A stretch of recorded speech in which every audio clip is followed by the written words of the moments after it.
ನಮಸ್ಕಾರ. ಮುಖ್ಯಾಂಶಗಳು. ಕೊರೋನಾ ಸಂಕಷ್ಟದ ಸಮಯದಲ್ಲಿ ಮೂಲಸೌಕರ್ಯ ವರ್ಧನೆಗೆ ಆದ್ಯತೆ, ಆರೋಗ್ಯ ವಲಯಕ್ಕೆ 2 ಪಟ್ಟು ಹೆಚ್ಚಿನ ಹಣ ಹಂಚಿಕೆ, ಪ್ರಧಾನಿ ನರೇಂದ್ರ ಮೋದಿ. ಆಡಳಿತ ಯಂತ್ರ ಸುಗಮವಾಗಿ ಸಾಗಲು ಸರ್ಕಾರಿ ನೌಕರರ ಪಾತ್ರ ಹಿರಿದು, ಸಂದಿಗ್ಧತೆಯಲ್ಲೂ ಉತ್ತಮ ಕಾರ್ಯ, ಮುಖ್ಯಮಂತ್ರಿ ಬಿಎಸ್ ಯಡಿಯೂರಪ್ಪ ಪ್ರಶಂಸೆ. ಕೋವಿಡ್ ಸಂದರ್ಭದಲ್ಲಿ ವೈದ್ಯರ ಸೇವೆ ಶ್ಲಾಘನೀಯ, ಬೆಂಗಳೂರಿನಲ್ಲಿ ದೇಶದ ಮೊಟ್ಟಮೊದಲ ವೈದ್ಯ ಸ್ಮಾರಕ ನಿರ್ಮಾಣಕ್ಕೆ ನಿರ್ಧಾರ, ಸಚಿವ ಡಾಕ್ಟರ್ ಕೆ ಸುಧಾಕರ್. ಹಾಗೂ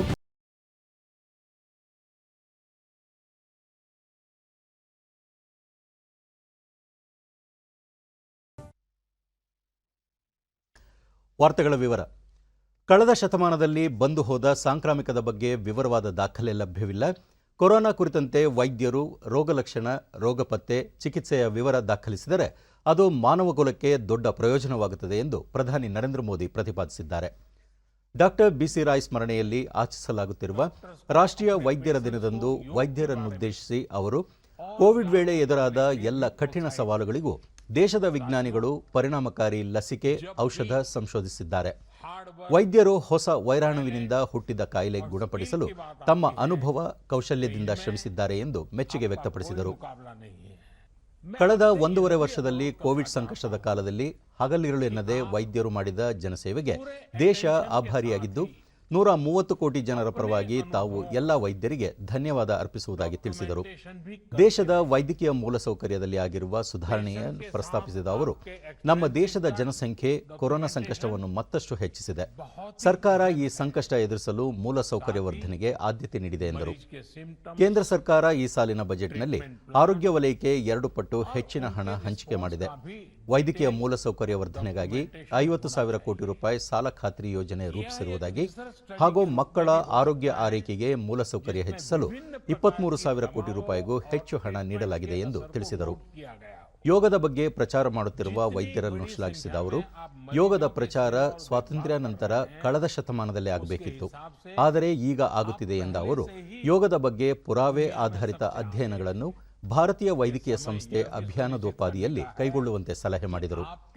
ಕೋವಿಡ್ ಸೋಂಕಿನಿಂದ ಲಕ್ಷಾಂತರ ಜನರನ್ನು ವೈದ್ಯರು ಉಳಿಸಿದ್ದಾರೆ ಎಂದ ಪ್ರಧಾನಿ, ಈ ಹೋರಾಟದಲ್ಲಿ ಕೆಲವು ವೈದ್ಯರು ಮೃತಪಟ್ಟಿದ್ದು, ಆ ಎಲ್ಲ ವೈದ್ಯರಿಗೆ ಶ್ರದ್ಧಾಂಜಲಿ ಸಲ್ಲಿಸುವುದಾಗಿ ತಿಳಿಸಿದರು. ಅವರ ಕುಟುಂಬದ ಸದಸ್ಯರಿಗೆ ಸಾಂತ್ವನ ಹೇಳಿದರು. मेडिकल से जुड़े कई जटिल सवालों को समझने में आसानी होगी, वहीं उसके समाधान की दिशा भी मिलेगी. कोविड की यह महामारी इसके लिए एक अच्छा स्टार्टिंग पॉइंट हो सकता है.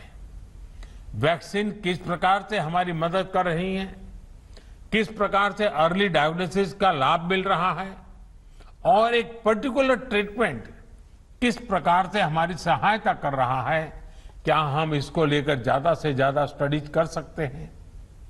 पिछली शताब्दी में जब महामारी आई थी, आज उसका डॉक्यूमेंटेशन बहुत उपलब्ध नहीं है. आज हमारे पास टेक्नोलॉजी भी है और हम अगर कोविड से कैसे मुकाबला किया गया है, इसके प्रैक्टिकल अनुभवों का डॉक्यूमेंटेशन करते हैं, तो वो भविष्य में पूरी मानवता के लिए बेहद मददगार साबित होगा.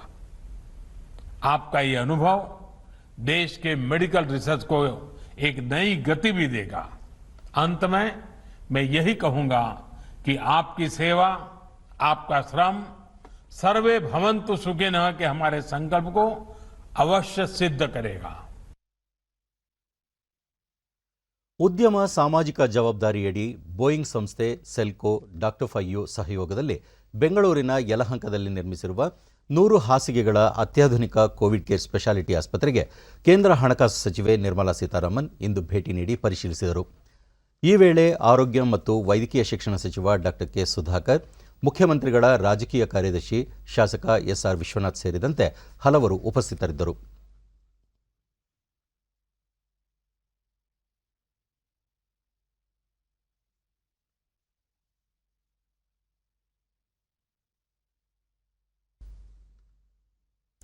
ಬಳಿಕ ಅವರು ಸಾಮಾಜಿಕ ಜವಾಬ್ದಾರಿಯಡಿ ಕೋವಿಡ್ ಕೇರ್ ಸೆಂಟರ್ ಅನ್ನು ಕಾರ್ಪೊರೇಟ್ ಕಂಪನಿಗಳು ಆರಂಭಿಸುವ ಮೂಲಕ ಕೋವಿಡ್ ಅಲೆ ನಿಯಂತ್ರಣಕ್ಕೆ ಸರ್ಕಾರದ ಜೊತೆ ಕೈಜೋಡಿಸಿರುವುದು ಶ್ಲಾಘನೀಯ ಎಂದು ಹೇಳಿದರು. ಈ ಕೋವಿಡ್ ಕೇರ್ ಕೇಂದ್ರವನ್ನು 20 ದಿನಗಳಲ್ಲಿ ನಿರ್ಮಾಣ ಮಾಡಲಾಗಿದೆ. 100 ಹಾಸಿಗೆಯ ಕೇಂದ್ರದಲ್ಲಿ 20 ಹಾಸಿಗೆಗಳು, HDU ವಾರ್ಡ್ಗಳು ಸೇರಿದಂತೆ ಹಲವು ಸೌಲಭ್ಯಗಳನ್ನು ಕಲ್ಪಿಸಲಾಗಿದೆ ಎಂದರು. ಪಿಎಂ ಕೇರ್ಗೆ ದೇಶಾದ್ಯಂತ ದೇಣಿಗೆ ಸಾಕಷ್ಟು ಸಂಖ್ಯೆಯಲ್ಲಿ ಹರಿದು ಬಂದಿದ್ದು, ಅದನ್ನು ಬಳಸಿಕೊಂಡು ಸೋಂಕಿನ ವಿರುದ್ಧ ಹೋರಾಡಲು ಬಳಸಿಕೊಳ್ಳಲಾಗುತ್ತಿದೆ ಎಂದರು. ರಾಜ್ಯಗಳಿಗೆ ಬೇಡಿಕೆ ಆಧರಿಸಿ ಲಸಿಕೆಯನ್ನು ಪೂರೈಕೆ ಮಾಡಲಾಗುತ್ತಿದೆ. ಯಾವುದೇ ರಾಜ್ಯ ಹಾಗೂ ಕೇಂದ್ರಾಡಳಿತ ಪ್ರದೇಶಗಳಲ್ಲಿ ಕೊರತೆಯಾಗದಂತೆ ಕೇಂದ್ರ ಸರ್ಕಾರ ತೀವ್ರ ನಿಗಾ ಇಟ್ಟಿದೆ. ಲಭ್ಯವಿರುವ ಲಸಿಕೆ ಮುಗಿಯುವ ವಾರದ ಮುಂಚೆಯೇ ಲಸಿಕೆ ಪೂರೈಕೆ ಮಾಡಲಾಗುವುದು ಎಂದು ಹೇಳಿದರು. ಬೆಂಗಳೂರು ಸೇರಿದಂತೆ ಗ್ರಾಮೀಣ ಭಾಗದಲ್ಲೂ ಕೂಡ ಸೋಂಕು ತಡೆಗೆ ಕ್ರಮ ಕೈಗೊಳ್ಳಲಾಗುತ್ತಿದೆ ಎಂದು ತಿಳಿಸಿದರು.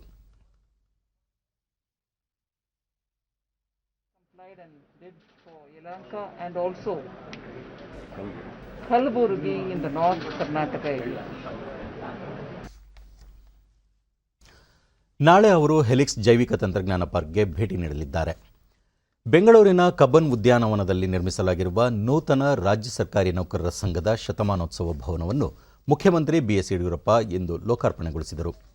ಉಪಮುಖ್ಯಮಂತ್ರಿ ಗೋವಿಂದ ಕಾರಜೋಳ, ಸರ್ಕಾರಿ ನೌಕರರ ಸಂಘದ ರಾಜ್ಯಾಧ್ಯಕ್ಷ ಸಿಎಸ್ ಷಡಕ್ಷರಿ ಮತ್ತಿತರರು ಉಪಸ್ಥಿತರಿದ್ದರು. ನಂತರ ಸಮಾರಂಭದಲ್ಲಿ ಕಿರು ಹೊತ್ತಿಗೆ ಬಿಡುಗಡೆಗೊಳಿಸಿದ ಮುಖ್ಯಮಂತ್ರಿಗೆ ಸ್ಮರಣ ಸಂಚಿಕೆ ನೀಡಿ ಗೌರವಿಸಲಾಯಿತು.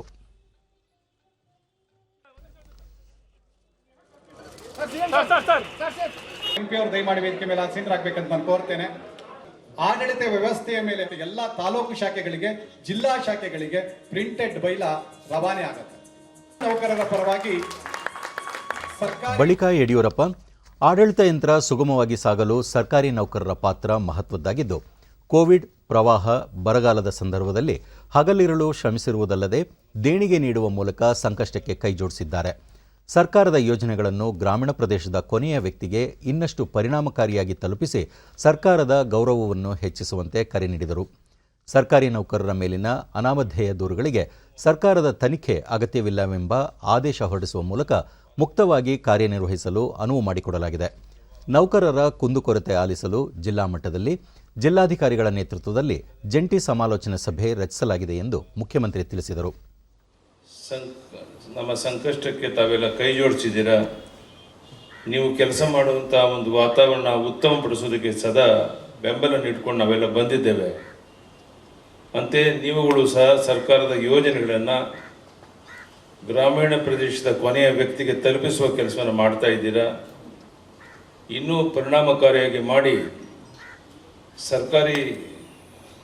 ಸರ್ಕಾರದ ಗೌರವವನ್ನು ಹೆಚ್ಚಿಸುವಂಥ ಕಾರ್ಯ ನೀವೆಲ್ಲ ಮಾಡಬೇಕು ಅಂತ ಈ ಸಂದರ್ಭದಲ್ಲಿ ವಿನಂತಿಯನ್ನು ಮಾಡ್ತೇನೆ. ಪ್ರಮುಖ ಬೇಡಿಕೆಗಳನ್ನು ಈಡೇರಿಸುವ ತೃಪ್ತಿ ಜೊತೆಗೆ ಇಂದು ರಾಜ್ಯದ ಮುಖ್ಯಮಂತ್ರಿಯಾಗಿ ನೌಕರರ ದೀರ್ಘಕಾಲದ ಬೇಡಿಕೆಗಳು ಈಡೇರಿಸುವ ಆತ್ಮತೃಪ್ತಿ ನನಗಿದೆ. ರಾಜ್ಯ ಸರ್ಕಾರಿ ನೌಕರರ ಮೇಲೆ ಅನಾಮಧೇಯ ದೂರುಗಳಿಗೆ ಸರ್ಕಾರದ ತನಿಖೆ ಅಗತ್ಯವಿಲ್ಲ ಎಂಬ ಆದೇಶವನ್ನು ನೌಕರ ಸಂಘದ ಕೋರಿಕೆ ಮೇರೆಗೆ ಹೊರಡಿಸಿದ್ದೇನೆ. ಇದರಿಂದ ನೌಕರರು ಮುಕ್ತವಾಗಿ ಕಾರ್ಯನಿರ್ವಹಿಸೋದಕ್ಕೆ ಸಹಕಾರಿಯಾಗಿದೆ. ಉಪಮುಖ್ಯಮಂತ್ರಿ ಗೋವಿಂದ ಕಾರಜೋಳ, ಸರ್ಕಾರಿ ನೌಕರರು ದಕ್ಷತೆ, ಪ್ರಾಮಾಣಿಕತೆಯಿಂದ ಕಾರ್ಯನಿರ್ವಹಿಸುವ ಮೂಲಕ ರಾಜ್ಯಕ್ಕೆ ಹೆಸರು ತಂದುಕೊಡಬೇಕು ಎಂದರು. ಇಡೀ ದೇಶದಲ್ಲಿ ಮೊದಲನೇ ಸ್ಥಾನದಲ್ಲಿದ್ದರು. ದಕ್ಷತೆ ಮತ್ತು ಪ್ರಾಮಾಣಿಕತೆಯಿಂದ ಕೆಲಸ ಮಾಡಿದಂಥ ಕೀರ್ತಿ, ಶ್ರೇಯಸ್ಸು ಕರ್ನಾಟಕ ರಾಜ್ಯಕ್ಕೆ ಇತ್ತು. ಅದು ತಮ್ಮ ಕಾಲದಲ್ಲಿ ಮತ್ತೆ ಮುಂದುವರಿಲಿ ಅಂತಕ್ಕಂಥ ಮಾತನ್ನು ಹೇಳಿ, ಕೋವಿಡ್ ವಿರುದ್ಧದ ಹೋರಾಟದಲ್ಲಿ ಮಡಿದ ವೈದ್ಯರನ್ನು ಪ್ರತಿ ವರ್ಷ ಸ್ಮರಿಸಲು ಆರೋಗ್ಯ ಸೌಧದ ಆವರಣದಲ್ಲಿ ವೈದ್ಯರ ಸ್ಮಾರಕ ನಿರ್ಮಿಸಲಾಗುವುದು ಎಂದು ಆರೋಗ್ಯ ಮತ್ತು ವೈದ್ಯಕೀಯ ಶಿಕ್ಷಣ ಸಚಿವ ಡಾಕ್ಟರ್ ಕೆ ಸುಧಾಕರ್ ಬೆಂಗಳೂರಿನಲ್ಲಿಂದು ಹೇಳಿದ್ದಾರೆ. ರಾಷ್ಟ್ರೀಯ ವೈದ್ಯರ ದಿನಾಚರಣೆಯಲ್ಲಿ ಪಾಲ್ಗೊಂಡು ಮಾತನಾಡಿದ ಅವರು, ಯುದ್ಧದಲ್ಲಿ ಮಡಿದ ಸೈನಿಕರನ್ನು ಮಾತ್ರ ಹುತಾತ್ಮರೆಂದು ಕರೆಯಲಾಗುತ್ತದೆ. ದೇಶದಲ್ಲಿ 700ಕ್ಕೂ ಹೆಚ್ಚು ವೈದ್ಯರು ಕೋವಿಡ್ ಕರ್ತವ್ಯದಲ್ಲಿ ನಿರತರಾಗಿದ್ದ ಸಂದರ್ಭದಲ್ಲಿ ಸಾವನ್ನಪ್ಪಿದ್ದಾರೆ. ವೈದ್ಯರು, ಆರೋಗ್ಯ ಸಿಬ್ಬಂದಿ ಕೋವಿಡ್ ವಿರುದ್ಧದ ಯುದ್ಧದಲ್ಲಿ ಇರುವುದರಿಂದ ಯೋಧರು ಎಂದು ಕರೆಯಲಾಗುತ್ತದೆ ಎಂದರು. ವೈದ್ಯರ ಕುಟುಂಬದವರು ಪ್ರತಿ ವರ್ಷ ಈ ಸ್ಮಾರಕಕ್ಕೆ ಬಂದು ನಮನ ಸಲ್ಲಿಸಲು ಅವಕಾಶ ಕಲ್ಪಿಸಲಾಗುವುದು ಎಂದು ಹೇಳಿದ ಅವರು, ದೆಹಲಿಯಲ್ಲಿ ಸೈನಿಕ ಸ್ಮಾರಕವಿದ್ದು ಅಲ್ಲಿ ಯೋಧರಿಗೂ ಗೌರವ ಸಲ್ಲಿಸುತ್ತಾರೆ. ಅದೇ ರೀತಿ ಬೆಂಗಳೂರಿನಲ್ಲೂ ಸ್ಮಾರಕ ನಿರ್ಮಿಸಿ ಕಷ್ಟಕಾಲದಲ್ಲಿ ಶ್ರಮಿಸುತ್ತಿರುವ ವೈದ್ಯರಿಗೆ ಸರ್ಕಾರದ ಪರವಾಗಿ ಧನ್ಯವಾದ ಅರ್ಪಿಸಲಾಗುವುದು ಎಂದರು. ಇತ್ತೀಚೆಗೆ 1763 ವೈದ್ಯರನ್ನು ನೇರ ನೇಮಕಾತಿ ಮಾಡಲಾಗಿದೆ. 1 ವರ್ಷ ಕಡ್ಡಾಯ ಸೇವೆಯಡಿ 2050 ವೈದ್ಯರನ್ನು ನೇಮಕ ಮಾಡಿಕೊಳ್ಳಲಾಗಿದೆ.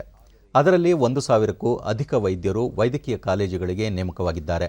ಎಲ್ಲ ಸೇರಿ 4,000 ವೈದ್ಯರ ನೇಮಕಾತಿ ನಡೆದಿದೆ ಎಂದು ತಿಳಿಸಿದ್ದಾರೆ. ವೈದ್ಯರ ಮೇಲೆ ಹಲ್ಲೆ ಮಾಡುವವರ ವಿರುದ್ಧ ಕಾನೂನು ಕ್ರಮ ಕೈಗೊಳ್ಳಲಾಗುವುದು. ಜೊತೆಗೆ 5 ರಿಂದ 7 ವರ್ಷ ಜೈಲು ಶಿಕ್ಷೆ ವಿಧಿಸಲಾಗುವುದು ಎಂದರು. ವೈದ್ಯರು ಗ್ರಾಮೀಣ ಭಾಗದಲ್ಲಿ ಸೇವೆ ಸಲ್ಲಿಸಲು ಮುಂದೆ ಬರಬೇಕು. ಕಾನೂನು, ನ್ಯಾಯಾಲಯದ ಆದೇಶದ ಮೂಲಕವೇ ಕಡ್ಡಾಯ ಗ್ರಾಮೀಣ ಸೇವೆ ಮಾಡುವುದಲ್ಲ. ಎಲ್ಲಕ್ಕಿಂತ ದೊಡ್ಡ ನ್ಯಾಯಾಲಯ ನಮ್ಮ ಅಂತಃಕರಣ ಎಂದು ಹೇಳಿದರು. ಈ ವರ್ಷ ರಾಜ್ಯದಲ್ಲಿ 250 ಪ್ರಾಥಮಿಕ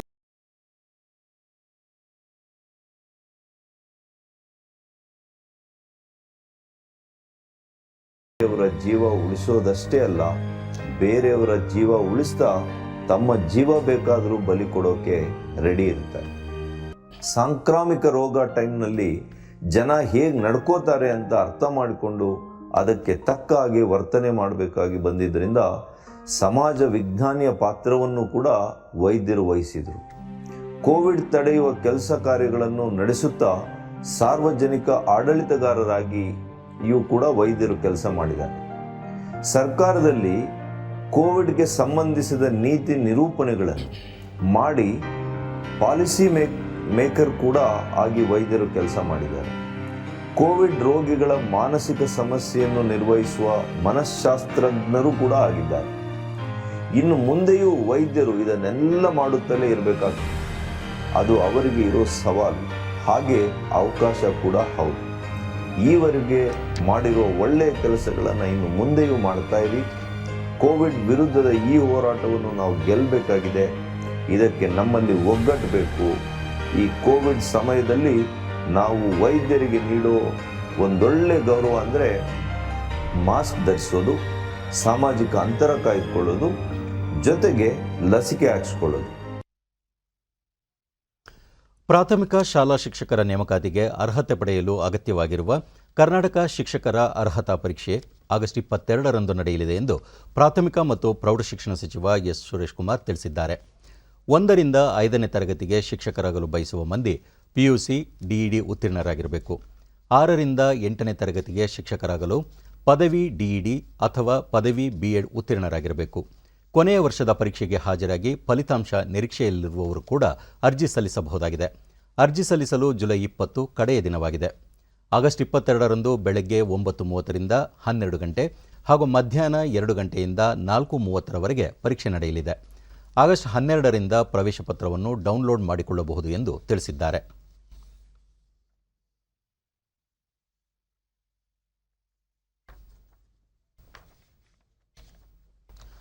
ಸರಕು ಮತ್ತು ಸೇವಾ ತೆರಿಗೆ ಜಿಎಸ್ಟಿ ಜಾರಿಗೆ ಬಂದು 4 ವರ್ಷ ಪೂರ್ಣಗೊಂಡಿದೆ. ದೇಶದ ತೆರಿಗೆ ವ್ಯವಸ್ಥೆಯ ಸುಧಾರಣೆಯಲ್ಲಿ ಅತ್ಯಂತ ಮಹತ್ವದ ಮತ್ತು ನಿರ್ಣಾಯಕ ಬದಲಾವಣೆಗೆ ಜಿಎಸ್ಟಿ ಕಾರಣವಾಗಿದೆ. ಈ ಹಿನ್ನೆಲೆಯಲ್ಲಿ ಜಿಎಸ್ಟಿ ಯಶೋಗಾಥೆಯ ಭಾಗವಾಗಿರುವ ತೆರಿಗೆ ಪಾವತಿದಾರರನ್ನು ಗೌರವಿಸಲು ಕೇಂದ್ರ ಸರ್ಕಾರ ನಿರ್ಧರಿಸಿದೆ. ಐತಿಹಾಸಿಕ ಜಿಎಸ್ಟಿ ತೆರಿಗೆ ವ್ಯವಸ್ಥೆಯನ್ನು 2017ರ ಜುಲೈ 1ರಿಂದ ಜಾರಿಗೊಳಿಸಲಾಯಿತು. ಆನಂತರ ವರ್ಷಗಳು ಕಳೆದಂತೆ ತೆರಿಗೆ ದರ ತಗ್ಗಿದೆ, ನಿಯಮಗಳು ಸರಳೀಕರಣಗೊಂಡಿವೆ ಮತ್ತು ಬೆಳೆಯುತ್ತಿರುವ ಆರ್ಥಿಕತೆಯಿಂದಾಗಿ ತೆರಿಗೆ ಮೂಲ ಗಣನೀಯವಾಗಿ ವೃದ್ಧಿಯಾಗಿದೆ. ಜಿಎಸ್ಟಿ ಆದಾಯ ಸಂಗ್ರಹ ಕ್ರಮೇಣ ಏರಿಕೆಯಾಗುತ್ತಿದ್ದು, ಸತತ 8 ತಿಂಗಳಿಂದ ಜಿಎಸ್ಟಿ ಸಂಗ್ರಹ 1 ಲಕ್ಷ ಕೋಟಿ ರೂಪಾಯಿಗೂ ಅಧಿಕವಾಗಿದೆ. ಜಿಎಸ್ಟಿ ಜಾರಿಯಾಗಿ 4 ವರ್ಷಗಳು ಪೂರ್ಣಗೊಂಡಿರುವ ಹಿನ್ನೆಲೆಯಲ್ಲಿ ಹಣಕಾಸು ಸಚಿವಾಲಯ 54,439 ತೆರಿಗೆ ಪಾವತಿದಾರರನ್ನು ಗೌರವಿಸುವುದಾಗಿ ಹೇಳಿದೆ. ಆ ಪೈಕಿ 88%ಕ್ಕೂ ಅಧಿಕ ತೆರಿಗೆ ಪಾವತಿದಾರರು ಸಣ್ಣ, ಅತಿಸಣ್ಣ ಮತ್ತು ಮಧ್ಯಮ ಕೈಗಾರಿಕಾ ವಲಯದವರಾಗಿದ್ದು, ಅವರು ರಾಜ್ಯಗಳು ಮತ್ತು ಕೇಂದ್ರಾಡಳಿತ ಪ್ರದೇಶಗಳ ಸರಕು ಮತ್ತು ಸೇವಾ ಪೂರೈಕೆಯಲ್ಲಿ ತೊಡಗಿದ್ದಾರೆ. ಕೇಂದ್ರ ಸರ್ಕಾರ ನೇರವಾಗಿ ತೆರಿಗೆ ಪಾವತಿದಾರರೊಂದಿಗೆ ಸಂವಹನ ನಡೆಸುವ ಮೊದಲ ಪ್ರಯತ್ನವಾಗಿದೆ. ಪರೋಕ್ಷ ತೆರಿಗೆಗಳ ಕೇಂದ್ರೀಯ ಮಂಡಳಿ ವತಿಯಿಂದ ತೆರಿಗೆ ಪಾವತಿದಾರರಿಗೆ ಪ್ರಶಂಸಾ ಪತ್ರಗಳನ್ನು ನೀಡಲಾಗುವುದು. ಅಲ್ಲದೆ ಸರಕು ಮತ್ತು ಸೇವಾ ತೆರಿಗೆ ಜಾಲ ತೆರಿಗೆ ಪಾವತಿದಾರರಿಗೆ ಇಮೇಲ್ ಮೂಲಕ ಪ್ರಶಂಸಾ ಪತ್ರಗಳನ್ನು ಕಳುಹಿಸಲಿದೆ. ಕೇಂದ್ರ ಸರ್ಕಾರ ತೆರಿಗೆ ಪಾವತಿದಾರರಿಗೆ ಸೇವೆ ಒದಗಿಸಲು ಬದ್ಧವಾಗಿದೆ ಎಂದು ಹೇಳಿದೆ. ಭಾರತದ ಆರ್ಥಿಕ ನಕ್ಷೆಯಲ್ಲಿ ಜಿಎಸ್ಟಿ ಮಹತ್ವದ ಮೈಲುಗಲ್ಲಾಗಿದೆ ಎಂದು ಪ್ರಧಾನಿ ನರೇಂದ್ರ ಮೋದಿ ಹೇಳಿದ್ದಾರೆ. ಅವರು ಹಲವು ತೆರಿಗೆಗಳು ಇಳಿಮುಖವಾಗಿವೆ, ನಿಯಮ ಪಾಲನೆಯ ಹೊರೆ ತಗ್ಗಿದೆ ಮತ್ತು ಒಟ್ಟಾರೆ ಸಾಮಾನ್ಯ ಜನರ ತೆರಿಗೆ ಭಾರ ಕಡಿಮೆಯಾಗಿದೆ.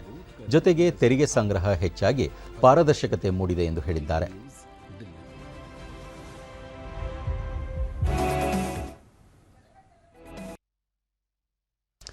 ಸರಕು ಸೇವಾ ತೆರಿಗೆ ಜಿಎಸ್ಟಿಯಿಂದ ಸಾಕಷ್ಟು ರೀತಿಯಲ್ಲಿ ಅನುಕೂಲವಾಗಿದೆ ಎಂದು ವಿವಿಧ ವಲಯದ ಜನತೆ ಸಂತಸ ವ್ಯಕ್ತಪಡಿಸಿದ್ದಾರೆ. ಡಿಡಿ ನ್ಯೂಸ್ಗೆ ನೀಡಿದ ವಿಶೇಷ ಸಂದರ್ಶನದಲ್ಲಿ ಸಣ್ಣ ಕೈಗಾರಿಕೋದ್ಯಮಿ ಲ್ಯಾಪ್ಟಾಪ್ ಝೋನ್ ಸಂಸ್ಥೆಯ ಪ್ರತಿಭಾರಾವ್ ಗ್ರಾಹಕರು ಹಾಗೂ ಸೇವಾದಾರರಿಗೆ ಜಿಎಸ್ಟಿಯಿಂದ ಹೆಚ್ಚಿನ ರೀತಿಯಲ್ಲಿ ಅನುಕೂಲವಾಗಿದೆ ಎಂದರು. ಕಳೆದ 12 ವರ್ಷಗಳಿಂದ ಡೆಸ್ಕ್ಟಾಪ್ ಹಾಗೂ ಲ್ಯಾಪ್ಟಾಪ್ ಮಾರಾಟ, ರಿಪೇರಿ ಸೇರಿದಂತೆ ಸಿಸಿಟಿವಿ ಅಳವಡಿಕೆ ಹಾಗೂ ಮತ್ತಿತರ ಗ್ರಾಹಕ ಸೇವೆಯಲ್ಲಿ ಸಂಸ್ಥೆ ನಿರತವಾಗಿದೆ. ಆನ್ಲೈನ್ ಮೂಲಕ ಅತ್ಯಂತ ಸರಳವಾಗಿ ತೆರಿಗೆ ಪಾವತಿಗೆ ಅವಕಾಶ ಕಲ್ಪಿಸಲಾಗಿದೆ. ಇದು ತೆರಿಗೆ ಸ್ನೇಹಿ ಕ್ರಮವಾಗಿದೆ ಎಂದರು. All over Bangalore we provide services. ಕೆಲವು ನಮ್ಮದು ಲ್ಯಾಪ್ಟಾಪ್ಸ್ ಹೈದ್ರಾಬಾದ್ಗೆ ಪ್ರೊವೈಡ್ ಮಾಡಿದ್ದೀವಿ, ಚೆನ್ನೈಗೆ ಪ್ರೊವೈಡ್ ಮಾಡಿದ್ದೀವಿ. ಇನ್ನೊಂದು ಹೇಳೋದಂದರೆ ದೊಡ್ಡ IT ಕಂಪನೀಸ್ ಇದ್ದಾರೆ, ಅವರಿಗೆ ನಾವು ಪಾರ್ಟ್ನರ್ಸ್ ಆಗಿ ಇರ್ತೀವಿ. Laptop zone is partner to them. Bengaluru ಮೂಲದ GRS ಕೆಮಿಕಲ್ ಸಂಸ್ಥೆಯ ರಾಜೀವ್ ಕಳೆದ 30 ವರ್ಷಗಳಿಂದ ಗೃಹೋಪಯೋಗಿ ವಸ್ತುಗಳ ಸರಬರಾಜು ಕಾರ್ಯದಲ್ಲಿ ನಿರತವಾಗಿರುವ ಸಂಸ್ಥೆಯು ಬೆಂಗಳೂರು ಸೇರಿದಂತೆ ಹೊರ ರಾಜ್ಯಗಳ ಹಲವು ಸಂಸ್ಥೆಗಳಿಗೆ ಸೇವೆ ನೀಡುತ್ತಿದೆ. ಗ್ರಾಹಕ ಸೇವಾ ತೆರಿಗೆ GST ಜಾರಿಗೂ ಮುನ್ನ ಹಲವು ವಿವಿಧ ತೆರಿಗೆಗಳಿಂದಾಗಿ ವಸ್ತುಗಳ ಖರೀದಿಗೆ ವಿಳಂಬವಾಗುತ್ತಿತ್ತು. GST ಜಾರಿ ನಂತರ ಆಮದು ಸುಲಭವಾಗಿದೆ ಎಂದು ತಿಳಿಸಿದರು. GSTನಲ್ಲಿ ತುಂಬ ಸ್ಮೂತ್ ಆಗಿದೆ, ಎಲ್ಲನೂ ಸರಳವಾಗಿದೆ, ಎಲ್ರಿಗೂ ಅರ್ಥ ಆಗುತ್ತೆ. ವ್ಯಾಟಲ್ಲಿ ಸೇಲ್ಸ್ ಟ್ಯಾಕ್ಸಲ್ಲಿ ಒಬ್ಬರು ಅಕೌಂಟೆಂಟ್ ಇರಲೇಬೇಕಾಗ್ತಿತ್ತು, ಒಂದು ಅಕೌಂಟ್ ಮಾಡೋದಕ್ಕಾಗಲಿ ಇದಕ್ಕಾಗಲಿ. ಆಮೇಲೆ ಇವಾಗ ಅದನ್ನು ಎವ್ರಿ ಇಯರ್ ಅಸೆಸ್ಮೆಂಟ್ ಅಂತ ಇರ್ತಾಯಿತ್ತು. ಇವಾಗ GST ಬಂದಮೇಲೆ ಸೆಲ್ಫ್ ಅಸೆಸ್ಮೆಂಟ್ ಅಂತ ಮಾಡಿದ್ದಾರೆ, ಅದು ತುಂಬ ಅಡ್ವಾಂಟೇಜ್ ಆಗುತ್ತೆ.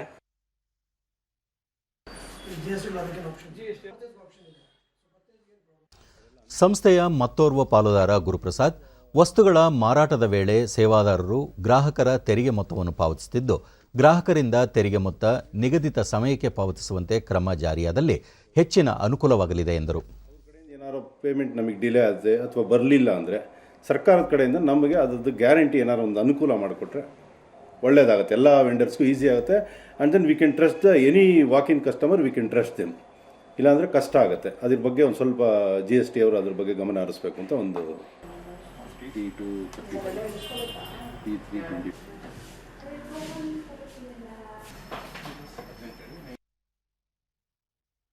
ದೇಶದ ತೆರಿಗೆ ವ್ಯವಸ್ಥೆಯಲ್ಲಿ ಸುಧಾರಣೆ ತರುವ ಕ್ರಮವಾಗಿ ಅಳವಡಿಸಿಕೊಂಡಿರುವ ಸರಕು ಮತ್ತು ಸೇವಾ ತೆರಿಗೆ GST ಜಾರಿಗೆ ಬಂದು 4 ವರ್ಷ ಪೂರ್ಣಗೊಂಡಿದೆ.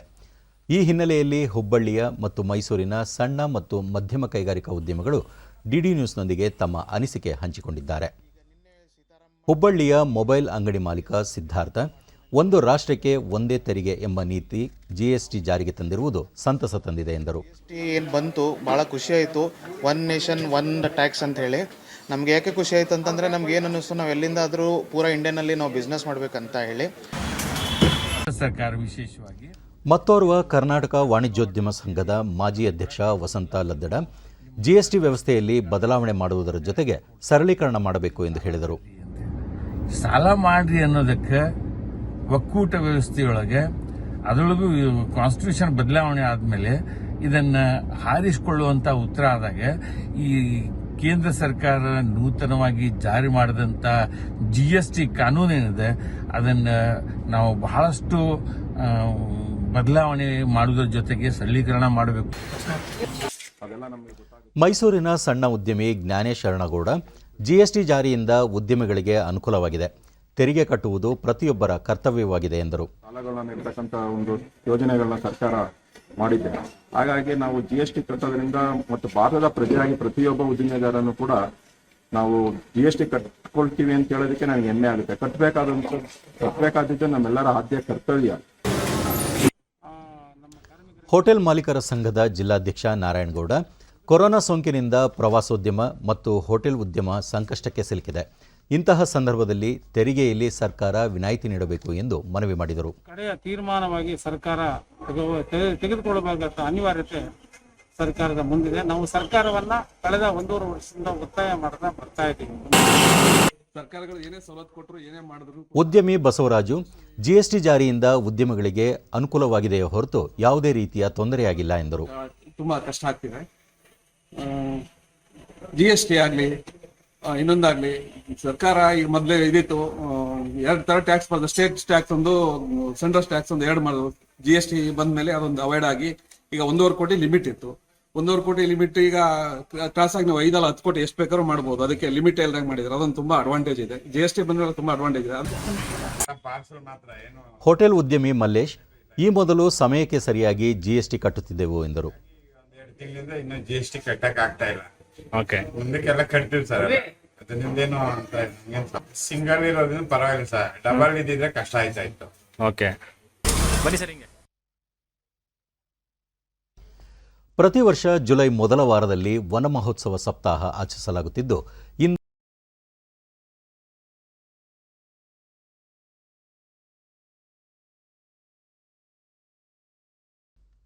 दिल्ली स्थित अपने आवास पर वृक्षारोपण कर इस साल के वन महोत्सव सप्ताह की शुरुआत की।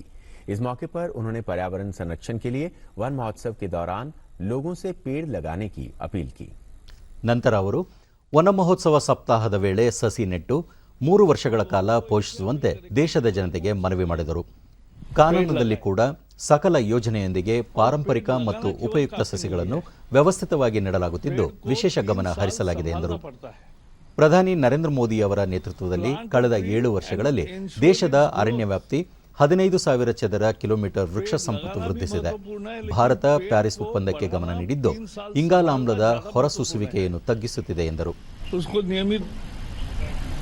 पानी देना, उसकी जमीन को ठीक करना, उसको खाद देना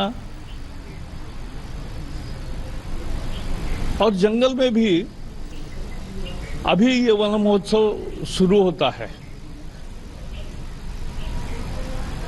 जंगल में सब प्रकार के एक्शन प्लान के तहत पेड़ लगाए जाते हैं. ರಾಜ್ಯದಲ್ಲಿಂದು ಹೊಸದಾಗಿ 3,203 ಕೋವಿಡ್ ಪ್ರಕರಣಗಳು ದೃಢಪಟ್ಟಿದ್ದು ಇದರೊಂದಿಗೆ ಒಟ್ಟು ಸೋಂಕು ಪ್ರಕರಣಗಳ ಸಂಖ್ಯೆ 28,47,013ಕ್ಕೆ ಏರಿಕೆಯಾಗಿದೆ. 14,302 ಮಂದಿ ಆಸ್ಪತ್ರೆಯಿಂದ ಬಿಡುಗಡೆಯಾಗಿದ್ದು ಇದುವರೆಗೂ ಗುಣಮುಖರಾದವರ ಒಟ್ಟು ಸಂಖ್ಯೆ 27,46,544ಕ್ಕೆ ತಲುಪಿದೆ. ಇಂದು 94 ಮಂದಿ ಸಾವನ್ನಪ್ಪಿದ್ದು ಮೃತಪಟ್ಟವರ ಸಂಖ್ಯೆ 35,134ಕ್ಕೆ ಏರಿಕೆಯಾಗಿದೆ. ಸದ್ಯ ರಾಜ್ಯದಲ್ಲಿ 65,312 ಸಕ್ರಿಯ ಪ್ರಕರಣಗಳಿವೆ ಎಂದು ಆರೋಗ್ಯ ಮತ್ತು ಕುಟುಂಬ ಕಲ್ಯಾಣ ಇಲಾಖೆ ತಿಳಿಸಿದೆ. ಬೆಂಗಳೂರಿನಲ್ಲಿ 676 ಮಂದಿಗೆ ಸೋಂಕು ತಗುಲಿದ್ದು ಒಟ್ಟು ಸೋಂಕು ಪ್ರಕರಣಗಳ ಸಂಖ್ಯೆ 12,14,235ಕ್ಕೆ ಏರಿಕೆಯಾಗಿದೆ. 10,840 ಮಂದಿ ಆಸ್ಪತ್ರೆಯಿಂದ ಬಿಡುಗಡೆಯಾಗಿದ್ದು ಇದುವರೆಗೂ ಒಟ್ಟು 11,65,074 ಮಂದಿ ಗುಣಮುಖರಾಗಿದ್ದಾರೆ. ಸದ್ಯ 33,516 ಸಕ್ರಿಯ ಪ್ರಕರಣಗಳಿವೆ. ಬೆಂಗಳೂರಿನಲ್ಲಿ 18 ಮಂದಿ ಮೃತಪಟ್ಟಿದ್ದು ಇದುವರೆಗೂ ಒಟ್ಟು 15,644 ಮಂದಿ ಸಾವನ್ನಪ್ಪಿದ್ದಾರೆ. ಉಳಿದಂತೆ ರಾಜ್ಯದ ವಿವಿಧ ಜಿಲ್ಲೆಗಳಲ್ಲಿ ದಾಖಲಾಗಿರುವ ಸೋಂಕು ಪ್ರಕರಣಗಳ ಸಂಖ್ಯೆ ಈ ರೀತಿ ಇದೆ. ಬಾಗಲಕೋಟೆ 4, ಬಳ್ಳಾರಿ 34, ಬೆಳಗಾವಿ 114, ಬೆಂಗಳೂರು ಗ್ರಾಮಾಂತರ 75, ಬೀದರ್ 3, ಚಾಮರಾಜನಗರ 75, ಚಿಕ್ಕಬಳ್ಳಾಪುರ 40, ಚಿಕ್ಕಮಗಳೂರು 98, ಚಿತ್ರದುರ್ಗ 41, ದಕ್ಷಿಣ ಕನ್ನಡ 285, ದಾವಣಗೆರೆ 66, ಧಾರವಾಡ 27, ಗದಗ 15, ಹಾಸನ 281, ಹಾವೇರಿ 18, ಕಲಬುರಗಿ 21, ಕೊಡಗು 167, ಕೋಲಾರ 96, ಕೊಪ್ಪಳ 16, ಮಂಡ್ಯ 97, ಮೈಸೂರು 366, ರಾಯಚೂರು 6, ರಾಮನಗರ 9, ಶಿವಮೊಗ್ಗ 194, ತುಮಕೂರು 157, ಉಡುಪಿ 146, ಉತ್ತರ ಕನ್ನಡ 59, ವಿಜಯಪುರ 11, ಯಾದಗಿರಿ ಜಿಲ್ಲೆಯಲ್ಲಿ 6 ಪ್ರಕರಣಗಳು ವರದಿಯಾಗಿವೆ.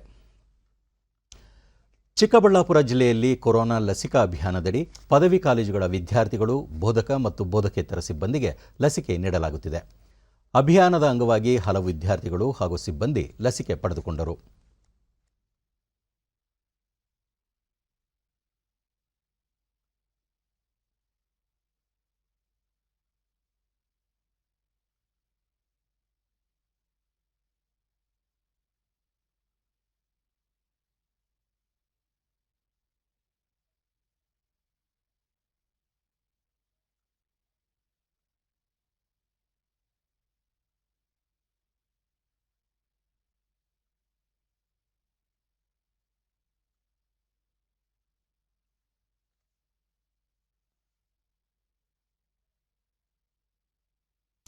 ಬಳಿಕ ಡಿಡಿ ನ್ಯೂಸ್ನೊಂದಿಗೆ ಲಸಿಕೆ ಪಡೆದ ಫಲಾನುಭವಿ ವಿದ್ಯಾರ್ಥಿನಿ ಗಾಯತ್ರಿ ಲಾಕ್ಡೌನ್ ಸಮಯದಲ್ಲಿ ಆನ್ಲೈನ್ ತರಗತಿಗಳಲ್ಲಿ ತಾಂತ್ರಿಕ ತೊಂದರೆಗಳಿಂದ ಕಲಿಕೆಗೆ ಸಮಸ್ಯೆಯಾಗುತ್ತಿತ್ತು. ಇದೀಗ ಭೌತಿಕ ತರಗತಿಗಳು ಆರಂಭವಾಗುತ್ತಿರುವುದರಿಂದ ಲಸಿಕೆ ಪಡೆಯುವುದು ಅಗತ್ಯ ಎಂದರು. ಏನಾದರೂ ಎಲ್ಲ ವ್ಯಾಕ್ಸಿನೇಷನ್ ಕಾಲೇಜಲ್ಲಿ ಆಗಿದ್ರೆ ಮಾತ್ರ ಇಲ್ಲಿ ಎಂಟ್ರಿ ಕೊಡ್ತಾರಂತೆ. ಸೊ ಎಲ್ಲರೂ ಹಾಕ್ಸ್ಕೊಂಡಿದ್ದಾರೆ. ಇಷ್ಟು ದಿನಕ್ಕೆ ಆನ್ಲೈನ್ ಕ್ಲಾಸಸ್. ಮತ್ತೋರ್ವ ವಿದ್ಯಾರ್ಥಿನಿ ಮೇಘನಾ, ಕೋವಿಡ್ನಿಂದ ಮುಕ್ತರಾಗಲು ಲಸಿಕೆ ಪಡೆಯುವುದು ಅನಿವಾರ್ಯವಾಗಿದ್ದು ವಿದ್ಯಾರ್ಥಿಗಳು ಯಾವುದೇ ಭಯಪಡದೆ ಲಸಿಕೆ ಪಡೆದುಕೊಳ್ಳಬೇಕು ಎಂದು ತಿಳಿಸಿದರು. ವ್ಯಾಕ್ಸಿನೇಷನ್ ಹಾಕ್ಸ್ಕೊಂಡ್ರೆ ಏನು ಪ್ರಾಬ್ಲಮ್ ಆಗಲ್ಲ. ಅದಕ್ಕೋಸ್ಕರ ನಾವು ಕಂಪಲ್ಸರಿ ವ್ಯಾಕ್ಸಿನೇಷನ್ ಹಾಕ್ಸ್ಕೊಳ್ಬೇಕು. ಏನು ಪ್ರಾಬ್ಲಮ್ ಆಗಲ್ಲ. ಯಾರು ಏನು ನೋವು ಒಂಥರ ಭಯ ಬೀಳ್ತಾರೆ, ಫೀಲ್ ಆಗುತ್ತೆ, ನೋವಾಗುತ್ತೆ, ಏನೂ ಇಲ್ಲ, ಆ ಥರ ಏನು ನೋವಾಗಲ್ಲ. ಪ್ಲೀಸ್ ಎಲ್ಲರೂ ವ್ಯಾಕ್ಸಿನೇಷನ್ ಹಾಕ್ಸ್ಕೊಳ್ಳಿ. ನಾವು ಹಾಕ್ಸ್ಕೊಂಡಿದ್ದೀವಿ. Thank you. ವಿದ್ಯಾರ್ಥಿ BN ಅಶೋಕ್, ಲಸಿಕೆ ಪಡೆದರೆ ಭೌತಿಕ ತರಗತಿಗಳಲ್ಲಿ ವ್ಯಕ್ತಿಗತ ಅಂತರ ಕಾಯ್ದುಕೊಂಡು ಪಾಠ ಕಲಿಯಲು ನೆರವಾಗಲಿದೆ ಎಂದರು. ಕಾಲೇಜ್ ಓಪನ್ ಆಗುತ್ತೆ, ಅದರಿಂದ ಸ್ಟೂಡೆಂಟ್ಸ್ ಎಲ್ಲರೂ ವ್ಯಾಕ್ಸಿನ್ ಹಾಕ್ಸ್ಕೋಬೇಕಾಗಿ ಕೇಳ್ಕೊತಾ ಇದ್ದೀನಿ. ಸಾಮಾಜಿಕ ಅಂತರ ಕಾಪಾಡಿಕೊಂಡು ನಾವು ಜೊತೆಯಲ್ಲೇ ಪಾಠ ಕೇಳ್ಬೋದು ಅಂತೇಳಿ ನನ್ನ ಅನಿಸಿಕೆ. ಜಿಲ್ಲಾಧಿಕಾರಿ ಆರ್ ಲತಾ, ಜಿಲ್ಲೆಯ 56 ಕಾಲೇಜುಗಳಲ್ಲಿನ 18 ವರ್ಷಕ್ಕೂ ಮೇಲ್ಪಟ್ಟ 26,371 ವಿದ್ಯಾರ್ಥಿಗಳು ಮತ್ತು 1,400 ಬೋಧಕ ಮತ್ತು 846 ಬೋಧಕೇತರ ಸಿಬ್ಬಂದಿಗೆ ಲಸಿಕಾ ಅಭಿಯಾನ ಏರ್ಪಡಿಸಲಾಗಿದೆ ಎಂದು ಹೇಳಿದರು. ನಮ್ಮ ಜಿಲ್ಲೆಗೆ ಅಂತ ಬಂದರೆ 26,371 ಮಕ್ಕಳು ಈ ಎಲ್ಲ ಸುಮಾರು 56 ಕಾಲೇಜುಗಳಲ್ಲಿ ಇದ್ದಾರೆ. ಸೊ ಅವ್ರಿಗೆ ಕೂಡ ವ್ಯಾಕ್ಸಿನೇಷನ್ ಎಲ್ಲರಿಗೂ ಕೊಡಲಿಕ್ಕೆ ಈಗಾಗಲೇ ಮ್ಯಾಪಿಂಗ್ ಮಾಡ್ಕೊಂಡಿದ್ದೀವಿ. ಪ್ರತಿ ಕಾಲೇಜ್ನಲ್ಲಿ ಎಷ್ಟು ಜನ ಇದ್ದಾರೆ, ಅವ್ರಿಗೆ ಯಾವತ್ತು ನಾವು ವ್ಯಾಕ್ಸಿನೇಷನ್ ಡ್ರೈವ್ ಮಾಡ್ತೀವಿ ಅಂತ ಈಗಾಗಲೇ ನಡೀತಾ ಇದೆ. ಅದಲ್ಲದೆ ಈ ಕಾಲೇಜ್ಗಳಲ್ಲಿ ಏನು ಟೀಚಿಂಗ್ ಸ್ಟಾಫ್ ಇರ್ತಾರೆ, ಸುಮಾರು 1,400 ಟೀಚಿಂಗ್ ಸ್ಟಾಫ್ ಇದ್ದಾರೆ, ಸುಮಾರು 846 ನಾನ್ ಟೀಚಿಂಗ್ ಸ್ಟಾಫ್ ಇದ್ದಾರೆ. ಸೊ ಒಟ್ಟಾರೆ ಸುಮಾರು 28,217 ಜನಕ್ಕೆ ಈ ಒಂದು ವಾರದಲ್ಲಿ ವ್ಯಾಕ್ಸಿನೇಷನ್ ಮಾಡಲಿಕ್ಕೆ ಎಲ್ಲ ಕ್ರಮ ವಹಿಸಿದ್ದೀವಿ. ವಿಶ್ವವಿಖ್ಯಾತ ಜೋಗ ಜಲಪಾತಕ್ಕೆ ಮತ್ತೆ ಜೀವಕಳೆ ತುಂಬಿಕೊಂಡಿದೆ. ಕೋವಿಡ್-19 ಲಾಕ್ಡೌನ್ ಸಡಿಲಗೊಳಿಸಿ ಪ್ರವಾಸಿಗರಿಗೆ ಜಲಪಾತ ವೀಕ್ಷಣೆಗೆ ಅವಕಾಶ ಕಲ್ಪಿಸಿರುವುದರಿಂದ ಕಳೆದ 2 ದಿನಗಳಿಂದ ನಿರಂತರವಾಗಿ ಪ್ರವಾಸಿಗರು ಆಗಮಿಸಿ ಜಲಪಾತವನ್ನು ಕಣ್ತುಂಬಿಕೊಳ್ಳುತ್ತಿದ್ದಾರೆ. ರುದ್ರ ರಮಣೀಯ ಪ್ರಕೃತಿ ಸೌಂದರ್ಯದ ಮಧ್ಯೆ 829 ಅಡಿ ಎತ್ತರದಿಂದ ಧುಮ್ಮಿಕ್ಕಿ ಹರಿಯುವ ಶರಾವತಿ ನದಿಯನ್ನು ಕಂಡು ಸಂತಸಪಡುತ್ತಿದ್ದಾರೆ.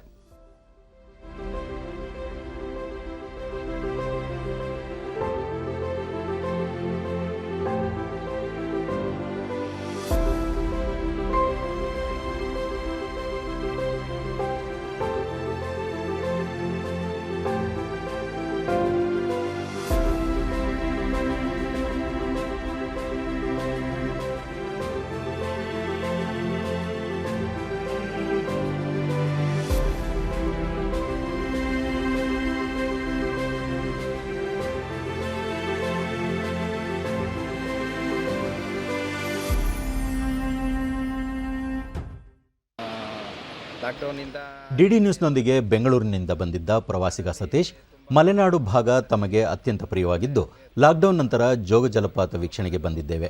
ಇಲ್ಲಿನ ಆಹ್ಲಾದಕರ ವಾತಾವರಣ ಉತ್ತಮವಾಗಿದೆ ಎಂದರು. ಇಲ್ಲಿ ಒಂಥರ ಕ್ಲೈಮೇಟು ಎಲ್ಲ ನಾವು 6 ತಿಂಗಳಿಗೆ ಒಂದ್ಸರಿ 3 ತಿಂಗಳಿಗೆ ಒಂದ್ಸರಿ ಯಾವಾಗೂ ಬರ್ತಾ ಇರ್ತೀವಿ ರೆಗ್ಯುಲರ್ ಆಗಿ. ಮತ್ತೋರ್ವ ಪ್ರವಾಸಿಗ ಇರ್ಫಾನ್, ಜಲಪಾತ ನೋಡಲು ತುಂಬಾ ಸುಂದರವಾಗಿದೆ, ಸ್ನೇಹಿತರ ಜೊತೆಗೂಡಿ ಜಲಪಾತ ವೀಕ್ಷಿಸಿ ಖುಷಿ ಪಡುತ್ತಿರುವುದಾಗಿ ಹೇಳಿದರು. ಈಗ ಸ್ವಲ್ಪ ಲಾಕ್ಡೌನ್ ಓಪನ್ ಆಗಿ ನಾವೆಲ್ಲರೂ ಜೋಗ ಬಂದಿದ್ದಾರೆ, ತುಂಬ ಖುಷಿ ಆಯಿತು ನೋಡಿ, ತುಂಬ ಒಳ್ಳೆ ಇದೆ ಇಲ್ಲಿ ಜೋಗ. ಸಾಗರ ನಿವಾಸಿ ಸೌಮ್ಯ ಸತೀಶ್, ಈ ಭಾಗದಲ್ಲಿ ಮಳೆ ಹೆಚ್ಚಾದರೆ ಜೋಗ ಜಲಪಾತ ನೋಡಲು ತುಂಬ ಚೆನ್ನಾಗಿರುತ್ತದೆ. ಅಪಾರ ಸಂಖ್ಯೆಯ ಪ್ರವಾಸಿಗರು ಬರ್ತಾರೆ. ಈ ವೇಳೆ ಜಲಪಾತ ನೋಡುವುದೇ ಅತ್ಯಂತ ಸಂತೋಷದ ಸಂಗತಿ ಎಂದರು. ಕಾಣಿಸ್ತಾ ಇದೆ ಇವಾಗ ಸ್ವಲ್ಪ ಮಳೆ ಬಿದ್ದಿದ್ರಿಂದ. ಈ ಭಾಗದಲ್ಲಿ ಮಳೆ ಹೆಚ್ಚಾದರೆ ಜೋಗ ಫಾಲ್ಸ್ ತುಂಬ ಚೆನ್ನಾಗಿ ಕಾಣುತ್ತೆ, ತುಂಬ ಪ್ರವಾಸಿಗರು ಬರ್ತಾರೆ. ಸಂದರ್ಭದಲ್ಲಿ ಶಾಸಕ ಎಚ್ ಹಾಲಪ್ಪ ಹರತಾಳು, ಜೋಗದ ಸಮಗ್ರ ಅಭಿವೃದ್ಧಿಗೆ ರಾಜ್ಯ ಸರ್ಕಾರ 165 ಕೋಟಿ ರೂಪಾಯಿ ವೆಚ್ಚದ ಯೋಜನೆ ರೂಪಿಸಿದ್ದು ಪ್ರವಾಸಿಗರು ಕೋವಿಡ್ ನಿಯಮ ಪಾಲಿಸಿ ಜಲಪಾತ ವೀಕ್ಷಿಸಬೇಕೆಂದು ಮನವಿ ಮಾಡಿದರು. ಟೂರಿಸ್ಟ್ಗಳು ಪ್ರವಾಸಿಗಳು ಬರಲಿಕ್ಕೆ ನಾನು ವಿನಂತಿ ಮಾಡ್ತೇನೆ, ಪ್ರವಾಸಿಗಳು ಬಂದವರು ಕೋವಿಡ್ ನಿಯಮಗಳನ್ನು ಕಟ್ಟುನಿಟ್ಟಾಗಿ ಪಾಲನೆ ಮಾಡಬೇಕು. ಕೋವಿಡ್ ನಿಯಮಗಳಿಗೆ ಒಳಪಟ್ಟೆ ತಾವು ಬರಬೇಕು ಅಂತ ವಿನಂತಿ ಮಾಡ್ತೇನೆ. ಮತ್ತು ಜೋಗದ ಅಭಿವೃದ್ಧಿಗೆ 165 ಕೋಟಿ ರೂಪಾಯಿಗಳಲ್ಲಿ ಸಮಗ್ರ ಅಭಿವೃದ್ಧಿಗೆ ಒಂದು ಯೋಜನೆ ಮಾಡಿ ಮಂಜೂರಾತಿ. ಕೊನೆಯಲ್ಲಿ ಮತ್ತೊಮ್ಮೆ ಮುಖ್ಯಾಂಶಗಳು. ಕೊರೋನಾ ಸಂಕಷ್ಟದ ಸಮಯದಲ್ಲಿ ಮೂಲಸೌಕರ್ಯ ವರ್ಧನೆಗೆ ಆದ್ಯತೆ, ಆರೋಗ್ಯ ವಲಯಕ್ಕೆ 2 ಪಟ್ಟು ಹೆಚ್ಚಿನ ಹಣ ಹಂಚಿಕೆ, ಪ್ರಧಾನಿ ನರೇಂದ್ರ ಮೋದಿ. ಆಡಳಿತ ಯಂತ್ರ ಸುಗಮವಾಗಿ ಸಾಗಲು ಸರ್ಕಾರಿ ನೌಕರರ ಪಾತ್ರ ಹಿರಿದು, ಸಂದಿಗ್ಧತೆಯಲ್ಲೂ ಉತ್ತಮ ಕಾರ್ಯ, ಮುಖ್ಯಮಂತ್ರಿ BS ಯಡಿಯೂರಪ್ಪ ಪ್ರಶಂಸೆ. ಕೋವಿಡ್ ಸಂದರ್ಭದಲ್ಲಿ ವೈದ್ಯರ ಸೇವೆ ಶ್ಲಾಘನೀಯ, ಬೆಂಗಳೂರಿನಲ್ಲಿ ದೇಶದ ಮೊಟ್ಟಮೊದಲ ವೈದ್ಯ ಸ್ಮಾರಕ ನಿರ್ಮಾಣಕ್ಕೆ ನಿರ್ಧಾರ, ಸಚಿವ ಡಾಕ್ಟರ್ ಕೆ ಸುಧಾಕರ್. ಹಾಗೂ ಕಳೆದ 7 ವರ್ಷಗಳಲ್ಲಿ ದೇಶದ ಅರಣ್ಯ ವ್ಯಾಪ್ತಿ 15,000 ಚದರ ಕಿಲೋಮೀಟರ್ ವೃಕ್ಷ ಸಂಪತ್ತು ವೃದ್ಧಿ, ಸಚಿವ ಪ್ರಕಾಶ್ ಜಾವಡೇಕರ್. ನಮ್ಮ ವಾರ್ತಾ ಪ್ರಸಾರವನ್ನು ನೀವು ಡಿಡಿ ಚಂದನ ನ್ಯೂಸ್ ಯೂಟ್ಯೂಬ್ ಚಾನೆಲ್ನಲ್ಲೂ ವೀಕ್ಷಿಸಬಹುದು.